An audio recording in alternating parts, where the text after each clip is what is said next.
Embarquons à présent à bord du train qui relie Casamotz à Bastia. Avec la hausse des prix du carburant, les embouteillages interminables et l'éternel casse-tête du stationnement, eh bien, vous êtes de plus en plus nombreux à opter pour ce moyen de transport pour vous rendre par exemple sur votre lieu de travail. Depuis la rentrée, le nombre d'abonnements a augmenté de façon significative dans la région bastiaise. Alors pour répondre aux besoins croissants des usagers, des moyens supplémentaires vont être déployés. Pour vous en rendre compte, Pierrick Nanigne et Christian Julian se sont levés de bonne heure. Regardez.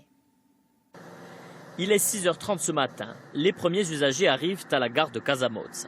Des lycéens déposés par leurs parents ainsi que des travailleurs. Eux habitent à Follet, Livenzolasca et Mauriane. Ils vont tous les trois travailler à Bastia et pour cela, ils ont délaissé leur voiture au profit du train. Pour éviter un peu les embouteillages à l'entrée de Bastia, les emplacements, tout ça, trouver une place. Ce qui serait bien, c'est de mettre le dernier train à 20h30 pour d'autres personnes, ce qui ferait augmenter la capacité et les personnes prendraient le train plus souvent. Très rapidement, le train se remplit, en grande majorité de lycéens. Aux arrêts de Luciana et Borgo, ce sont littéralement des vagues qui déferlent. En tout, 300 personnes à l'intérieur et un train bondé. Je pense que le matin, il y a beaucoup de monde, que c'est quand même compliqué de prendre le train parce qu'on n'a pas de place, on est debout. Souvent, on est tous collés et c'est un peu dérangeant, mais c'est bien quand même, on se retrouve tous, donc voilà, ça va. Et c'est comme ça chaque matin. Les chemins de fer de la Corse sont en plein boom.